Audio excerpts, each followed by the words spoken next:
C'est la prochaine intervention de Carolina Sarad, qui travaille à Poitiers, ingénieure au CESCM, mais je ne sais pas trop ce que veut dire l'acronyme, je sais juste qu'il y a médiéval dedans, études médiévales. Centre d'études supérieures de civilisation médiévale, voilà. Et donc on a la chance d'avoir le regard cette fois-ci plutôt des sciences, on va dire humaines, après avoir eu un regard plus de physicien. Et donc sa présentation concerne les peintures romanes, la restitution archéologique, archéographique. Moi, je m'excuse parce que je ne suis pas très à l'aise à l'oral, donc je vais suivre mon texte, je vais lire un petit peu, donc je me permets de poser mon micro. Mais normalement, au fur et à mesure de la chose, je me mets un peu plus à l'aise et puis normalement, ça devrait bien se passer. Voilà, donc oui, je suis archéographe au Centre d'études médiévales. C'est un terme un peu nouveau qui s'est inspiré de l'analyse archéologique du bâti. En fait, le but de notre étude, c'est de décomposer une peinture murale comme on pourrait décomposer une fouille archéologique dans le sol, mais à travers un calque qu'on pose sur le mur, qui est au préalable consolidé. Et ce calque-là, il va être posé uniquement sur des peintures qui ne sont pas fragiles et qui ont déjà reçu une consolidation dans des fissures modernes. Donc, jusqu'à maintenant, et depuis le 19e siècle, l'approche des peintures murales visait avant tout une restitution artistique des sujets à travers de différentes techniques, comme les gravures, les aquarelles, le dessin à main levée et les copies au marufflage. Et en 1938, par exemple, Paul Deschamps, qui est un historien médiéviste, va créer le musée des monuments français, qui est dans l'actuelle Cité de l'Architecture, afin d'exposer plusieurs cycles peints dans une réalité restituée en dehors de son espace. Vous avez ici l'exemple de la voûte de Saint-Savin qui a été restituée dans les murs, enfin dans la voûte de l'actuel musée. On se demande si au préalable, il n'avait déjà pas imaginé un degré de restitution de plusieurs dimensions qui donnerait accès à distance au patrimoine architectural en déplaçant l'espace peint dans d'autres espaces. Et l'exemple de ces restitutions était bien évidemment animé par une exigence de fidélité extrême et une recherche de beauté excluant en grande partie l'analyse matérielle de l'œuvre.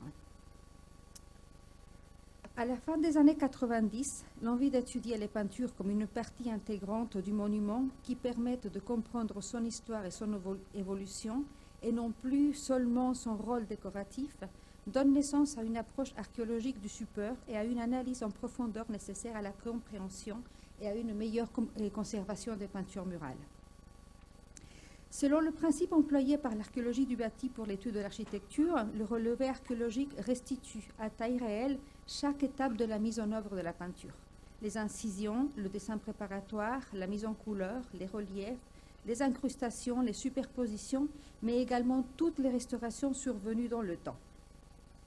Il s'agit par exemple ici de restituer la vue d'une Vierge à l'enfant qui était dans une chapelle qui était recouverte par une crucifixion, et ensuite pouvoir séparer les deux étapes, la Vierge à l'enfant qui était romane et la crucifixion qui était gothique, pour pouvoir les étudier l'une après l'autre.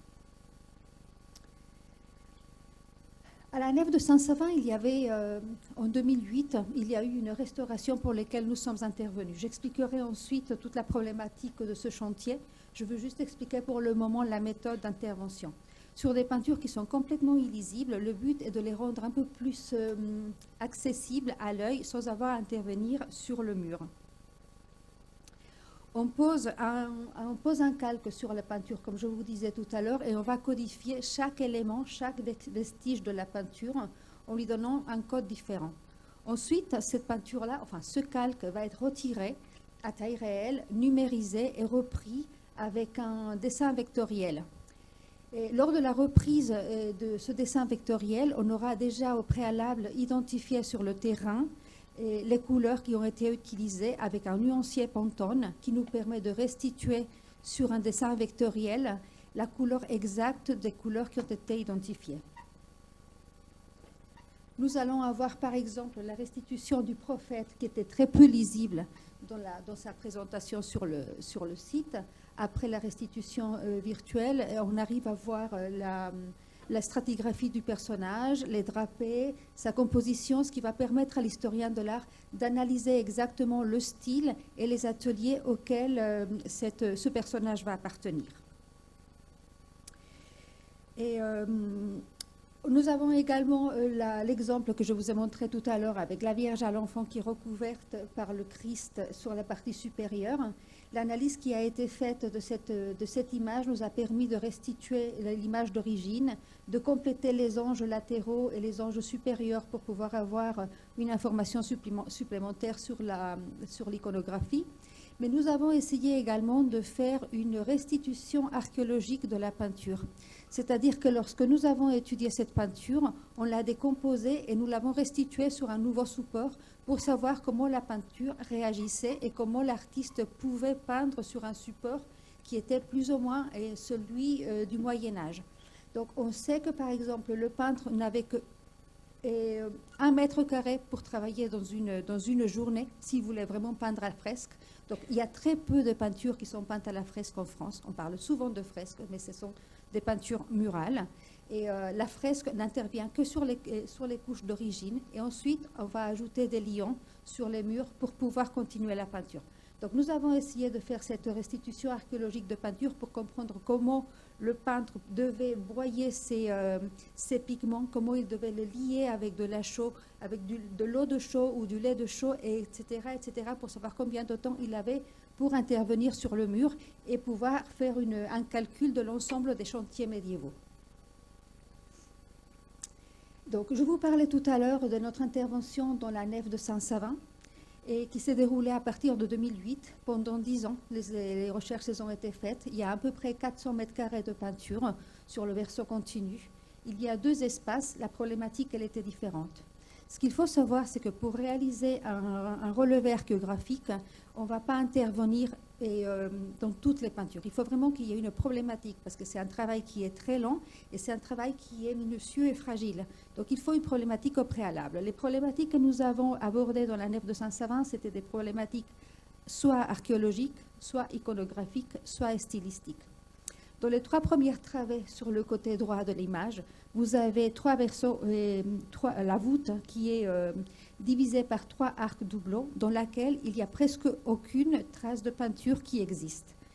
Et cette dégradation est due à l'écroulement de la flèche en 1820 qui a fait pénétrer des infiltrations d'eau dans cet espace, mais également à une technique qui est utilisée et qui est différente de celle du verso continu. Dans les 3 premières travées, en fait, notre analyse a montré que les peintures sont posées directement sur un enduit qui n'est pas très épais et qui n'a pas gardé suffisamment d'humidité pour pouvoir générer une carbonatation suffisante pour que la peinture tienne. Sur le verso continu, contrairement, les enduits sont plus épais et il y a un badigeon intermédiaire qui crée une carbonatation supplémentaire et les peintures, du coup, elles ont tenu un peu plus longtemps. Donc la problématique que nous avions dans ces 2 espaces était différente. Dans les 3 premières travées, il s'agissait de comprendre les peintures qui étaient très peu lisibles et qui étaient peu reconnaissables, mais également qui avaient été restaurées au XXe siècle. Sur le verso continu, la problématique était différente. C'était plutôt de comprendre pourquoi les fonds colorés ils étaient aussi présents par rapport aux 3 premières travées. Et lorsque, au XVe siècle, il y a eu une restauration de la bande faîtière qui est juste au milieu, et les historiens de l'art ont cru qu'il y avait beaucoup d'interventions du XVe siècle sur les peintures. Il fallait que nous, on essaie d'identifier les peintures du XVe siècle qui auraient été ajoutées à celles du XIIe. Un des premiers exemples, c'est justement une problématique archéologique. Dans la première travée côté nord, c'était la création de l'homme, peinte au XIIe siècle, qui était presque entièrement disparue, et pour laquelle, après l'intervention, nous avons réussi à voir Dieu le Père qui est debout et est en train de créer sur l'angle droit l'homme. Et donc, du coup, on a réussi à avoir une meilleure vision de ce qui était représenté. Et par comparaison avec le reste des peintures, nous pouvons voir que le personnage qui est allongé sur l'angle droit de l'image pose son coude par terre et peut être comparable à celui qui est dans la représentation suivante, où Adam est allongé par terre pour la création de Ève. Donc ça, c'est déjà une première problématique archéologique dans la vision des peintures. Et ensuite, dans la deuxième travée, ce qui nous intéressait, c'était de comprendre comment le peintre avait fait pour peindre cette peinture et identifier les interventions du 19e siècle. Si vous voyez en plein milieu de l'image, alors vous avez 3 images différentes. La création de Ève, donc Dieu le Père qui va prendre la côte de Adam pour créer la femme, ensuite la femme qui va être présentée à Adam par Dieu le Père justement, et ensuite Ève qui va être tentée par le diable. Seulement, lors de la restauration du 19e siècle, le manque d'information du restaurateur a fait que celui-ci a représenté 3 personnages barbus. Il a confondu la scène, et en fait, ce n'est pas du tout la scène d'origine qui a été représentée.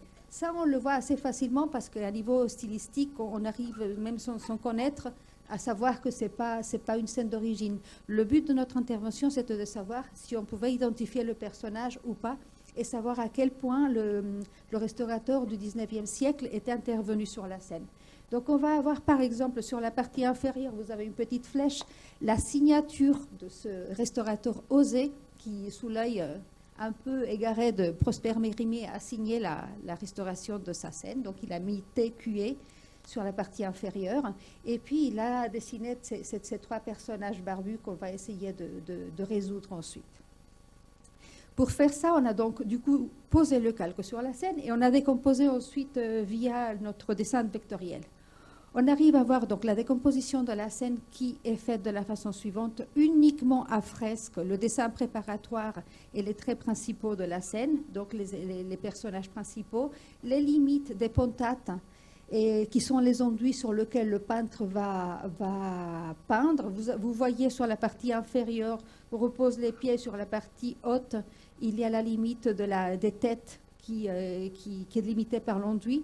Donc la volonté vraiment de faire des personnages de taille réelle, 1,80 m de distance entre les 2 enduits, donc vraiment une volonté d'avoir un espace grand pour pouvoir agir, alors que dans le verso continu, on va voir par exemple que les enduits sont d'une façon très aléatoire. Ils vont couper les têtes, ils vont couper les bras, ils vont couper les jambes, donc il n'y a pas de réflexion dans le verso continu par rapport aux scènes qui vont être représentées. Donc déjà, là, on a une différence d'atelier, une différence de façon de faire dans les 2 espaces. Donc je vous disais que le dessin préparatoire est un des éléments qui est fait à fresque et également tout ce qui est à plat pour les arbres. La fresque s'arrête là. Ensuite, l'enduit sèche, on va ajouter un liant, on va ajouter, c'était notamment de la chaux.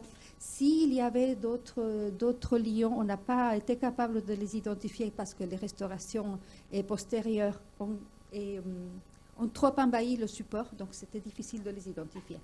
Le peintre va ensuite recouvrir les aplats de couleurs, créer les ombres, mettre le dessin préparatoire et finir par les lumières. Donc comme ça, on va pouvoir finalement identifier l'atelier et identifier où s'arrête l'intervention romane. Donc ce que vous avez là, c'est vraiment la peinture, son intervention du XXe siècle. Et sur la droite de l'image, il va y avoir l'identification du personnage de Adam. Alors, non, je ne l'ai pas, je suis désolée.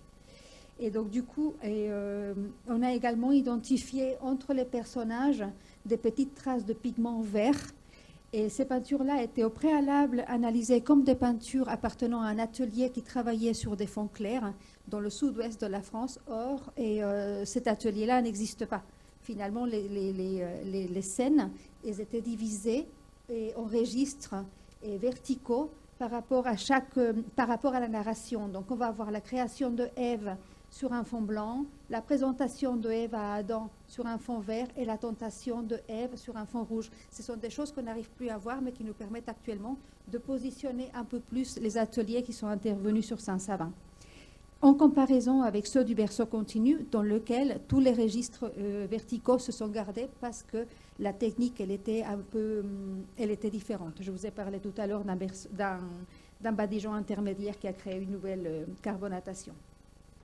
Si, je l'avais, pardon. Donc du coup, là, c'est le relevé qui n'est pas repris, qui est repris, mais je ne l'ai pas ici, dans lequel vous allez avoir toute la partie verte et la restitution du XXe siècle. Et vous allez avoir les petits traits de barbe jaune sur le véritable visage de Adam, la joue rouge qui est caractéristique des visages romans, et puis l'œil qui nous permet d'identifier vraiment le personnage à la droite du Christ.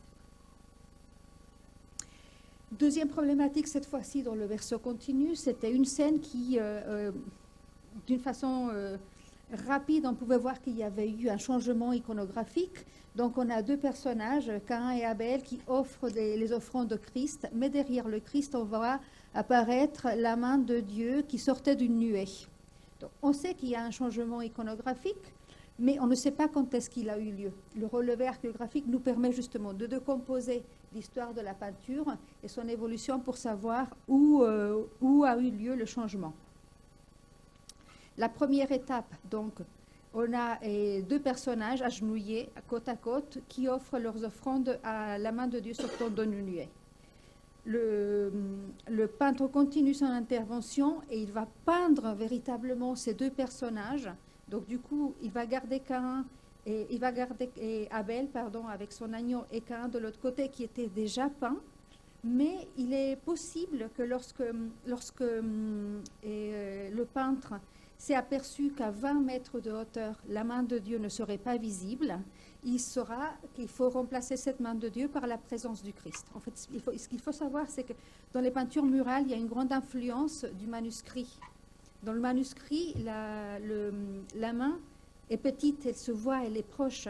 Dans la peinture murale, on est beaucoup plus loin, donc la distance ne va pas permettre d'avoir cette différence-là. Et donc, du coup, on va passer une couche de badigeon pour effacer la main de Dieu et Caïn, pour ensuite redessiner la version 2 de la peinture, qu'on va finir par peindre. Ah, zut, j'ai une photo qui a sauté. Et il va y avoir une deuxième erreur. Donc, c'est ça qui est intéressant, c'est de voir que le peintre, il va adapter son intervention par rapport à comment il avance. Donc ici, nous avons le Christ qui est habillé en jaune et Caïn qui est habillé en jaune aussi. Or, c'est pas très logique d'avoir le personnage qui est négatif dans une scène qui est habillé de la même couleur que le Christ. Alors, le peintre va le revêtir de vert, il va changer sa couleur et il va le différencier du Christ en finissant son intervention. Et non seulement on peut reconnaître les interventions qui se font au fur et à mesure dans les scènes, mais le but essentiel, c'est également de reconnaître les ateliers. Dans notre scène précédente, lorsqu'on a fait le relevé, vous pouvez voir sur le personnage de Abel, il a des petites ombres jaunes sous les yeux. C'est ce qu'on appelle du verdaccio, et c'est une caractéristique d'un atelier.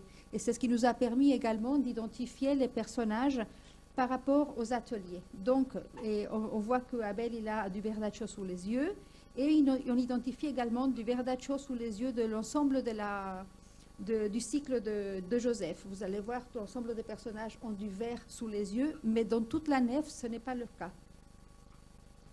On les a seulement dans le cycle de Joseph, encore un Joseph avec du verdaccio sous les yeux, le pharaon avec du verdaccio sous les yeux, et on voit que ce n'est pas le cas pour les 3 premières travées, où on voit disparaître le verdaccio, donc c'est un deuxième atelier qui va intervenir, plutôt avec des ombres jaunes. On va remplacer le vert par le jaune dans ces personnages-là, et on va pouvoir faire une cartographie des ateliers, de comment ils sont intervenus dans la nef par rapport au traitement des visages.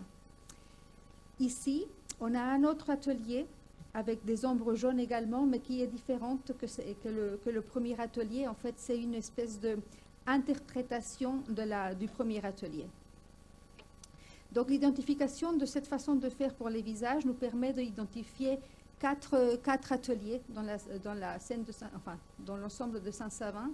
le premier atelier qui est dans les 3 premières travées, qui va travailler avec un fond, une carnation saumon et des ombres jaunes. Et l'atelier numéro 2 qui va faire une imitation de l'atelier 1. L'atelier numéro 3 qui va changer la méthode et qui va, au lieu d'avoir un aplat saumon avec des ombres jaunes, il va mettre en place un aplat jaune et va laisser les ombres en négatif. En fait, vous allez voir, ici par exemple, c'est un Christ qu'on a cru retouché au XVe siècle. Et en effet, il ne s'agit pas d'une retouche, c'est que la couche picturale est tombée et on voit la sous-couche jaune du visage. C'est la même chose pour le personnage juste à côté. Ici, j'ai fait une décomposition un peu des stratigraphies. Donc, vous allez voir les personnages où, sur le côté gauche, vous allez avoir l'aplat jaune, sur le côté droit également, et le personnage au milieu qui laisse apparaître les ombres juste en négatif. Donc, on arrive à différencier l'ensemble des visages. On le voit également dans les mains, où vous voyez... Enfin, moi, j'ai d'autres couleurs. Je ne sais pas si vous arrivez à voir cette sous-couche jaune dans la main qui a été recouverte par les carnations et saumon. Donc, une interprétation de la technique initiale qui est différente. Et je vais vous parler de la problématique également du verso continu par rapport à l'intervention sur la bande faîtière. En fait, les historiens de l'art se sont posé la question sur l'ensemble des personnages qui étaient autour de la bande faîtière qui a été retouchée au XVe siècle et qui est daté par des blasons qui y sont représentés. Et les historiens de l'art pensaient que l'ensemble des personnages sur la partie supérieure étaient retouchés. Or, le relevé archéographique nous a permis de comprendre qu'il s'agit juste des nimbes du Christ qui ont été retouchés. On a réussi à identifier toutes les couleurs qui ont été utilisées dans la palette romane. Et par exemple, ici, tous les personnages qui sont habillés en noir ne l'étaient pas à l'origine. Ce n'est pas une couleur qui fait partie de la palette romane à Saint-Savin. C'est une couleur qui a viré au noir. C'est du minium qui, en contact avec la chaux, s'est oxydé et qui donne une fausse idée de ce qui était vraiment la peinture d'origine. Donc, on a identifié également de la malachite dans tous les nimbes. On sait que la malachite, c'est un pigment qui n'intervient qu'à partir du XIVe siècle, et c'est à partir de ce moment-là qu'on peut vraiment positionner uniquement les interventions du XVe dans les nimbes du Christ. Et un dernier exemple aussi de l'apport des relevés archéographiques dans l'étude de peinture murale, non seulement pour l'identification des ateliers et des mains et du temps qu'on met pour travailler sur place, parce qu'en fait, on imagine que ces chantiers durent des années. Et en fait, en réalité, ce sont des chantiers qui sont assez rapides, parce qu'il faut une journée pour peindre une scène. Là, ce sont des scènes qui font à peu près 6 mètres carrés et on pense qu'en une semaine, elles étaient déjà peintes. Donc, l'ensemble de la nef, elle a été peinte en 3 mois maximum. Et pour le sacrifice de Noé, si vous voyez sur la partie supérieure, derrière la main du Christ, il y a également une nuée avec 2 doigts qui sortent juste sur la partie supérieure de Noé. Il y a encore ce changement iconographique où on remplace la main de Dieu par le Christ. Donc, à nouveau, cette réflexion sur le fait qu'à la distance, on ne pourra pas regarder la main de Dieu. Donc, on la remplace par le Christ. Et à chaque fois, dans toutes les scènes de sacrifice, on va changer la main de Christ par la présence de Dieu. Donc, c'est vraiment une véritable réflexion qu'on a à faire. On a également le voile de Noé qui vole au vent derrière, ce qui est quand même pas très logique parce qu'il a déjà un voile pour présenter ses offrandes. Donc, ce n'est pas vraiment une représentation iconographique réelle. Nous avons cherché à comprendre ce qui s'était passé. Et en fait, la partie supérieure, les fonds de nettoyage qui viennent effacer toutes les erreurs à la fin de l'intervention, ont commencé à effacer ce voile et ce voile de Noé qui vole au vent. Et puis la partie inférieure commence également à l'effacer. Donc nous nous sommes demandé si en réalité ce voile-là n'avait pas été effacé à l'origine. Et nous avons réussi à répondre, c'est ce qu'on proposait comme restitution pour Noé, et ça a été confirmé lorsque nous avons consulté les dessins de Mérimée qu'il avait fait au XIXe siècle. Donc ça nous a réconforté un petit peu dans l'observation, parce que la représentation de l'aquarelle faite par Mérimée représente justement Noé sans un voile en arrière. Donc l'observation qui a été faite par le relevé archéographique est plutôt, on peut faire confiance à cette approche-là. Donc voilà, c'était rapidement une démonstration de comment le relevé archéographique nous permet d'imager les images médiévales et de suivre leur évolution et leur histoire sans vraiment avoir à intervenir sur le mur, vraiment par une restitution virtuelle qui pour nous est essentielle à mettre en place dans les églises pour que le grand public comprenne les peintures. C'est ce qu'on cherche avant tout, c'est créer des panneaux pour que le visiteur lambda se dise en fait, c'est ce qu'on a devant les yeux, mais la peinture, elle a été comme ça au XIIe, elle a évolué, l'église, elle a changé, il y a eu de nouvelles dédicaces, on a effacé les peintures, on a repeint. En fait, notre but essentiel, c'est de rendre ça accessible au grand public pour qu'il comprenne un peu plus les peintures murales. Voilà. Et sinon, on les exploite aussi dans la base de données romane du Centre d'études médiévales avec des comparaisons entre l'état avant et l'état actuel des peintures. Je vous remercie et puis voilà, c'était un plaisir.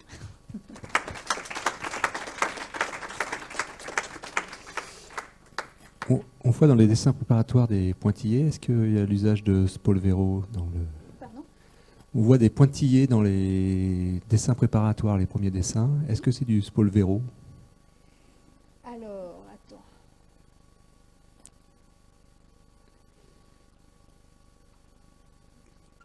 Alors, oui, parfois on voit des sortes de pointillés sur le dos. En fait, ce sont des traces de cordon.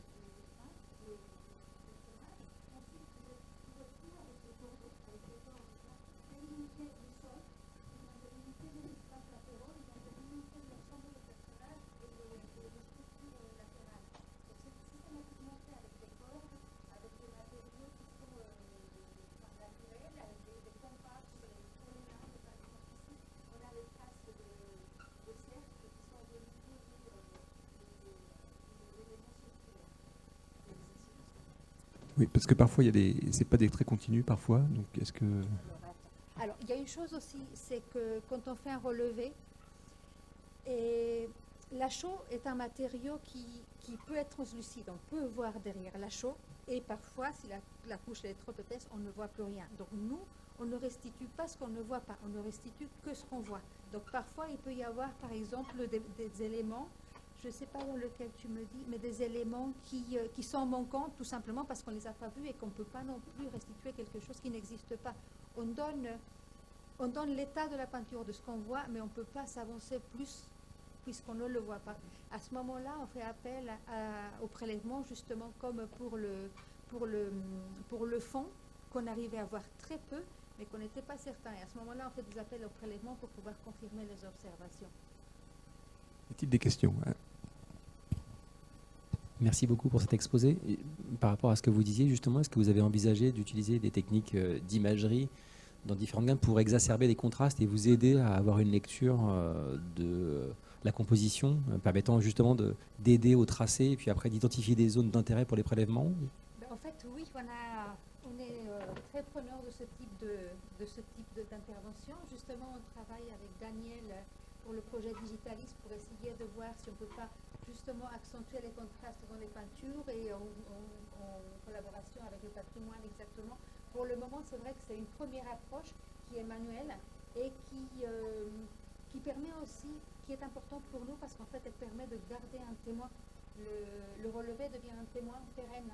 On peut consulter n'importe quand on n'est plus sur le chantier. Donc, il nous faut ce témoin écrit pour qu'à l'avenir, les chercheurs puissent le consulter. Mais oui, comment ça s'appelle ? Il y a un monsieur qui est venu, qui nous a aidé un petit peu à faire des contrastes sur les peintures. Alors après, les contrastes, ils n'étaient pas forcément très nets parce qu'il y avait beaucoup de prise en compte de tous les trous qu'il y a dans le mur, des reliefs, etc., il faussait un petit peu l'approche. Mais au contraire, on est preneur de ce type d'approche. Ça va peut-être, c'est pas trop le sujet, mais les corrections, elles ont été faites une fois qu'ils ont enlevé l'échafaudage pour s'en rendre compte d'en bas, ou ils ont changé de chef de chantier, vous pensez? Non, je pense qu'ils n'ont pas enlevé l'échafaudage. En fait, il faut comprendre que c'était des échafaudages pas comme les nôtres. Ça ne s'enlève pas, ça se remet pas aussi facilement. Et puis déjà, on a du mal. Même nous, c'est très difficile. Je pense qu'en fait, ils ont changé de chef, où la personne, le commanditaire, s'est rendu compte que finalement, ça ne pourrait pas passer. Parce qu'en fait, la correction, elle se fait par 3 fois. Ouais. Donc, alors, ce qu'il faut savoir, c'est qu'en fait, la peinture, elle est prédessinée dans l'ensemble de la voûte. Il y a un seul échafaudage, tout est dessiné. Il y a des chevauchements de peinture, des scènes, des pieds, des mains. Donc, du coup, tout est dessiné au dessin préparatoire avant d'être peint. Donc, je suppose que le commanditaire s'est rendu compte que cette main-là ne serait pas visible et il a demandé à ce que ça change. Et vous pensez que c'est d'abord le scriptorium et après la fresque, ou la fresque qui permet de faire le manuscrit? Non, je pense que c'est l'inverse. D'abord le manuscrit. Ouais. Okay. Super. Eh bien, merci encore.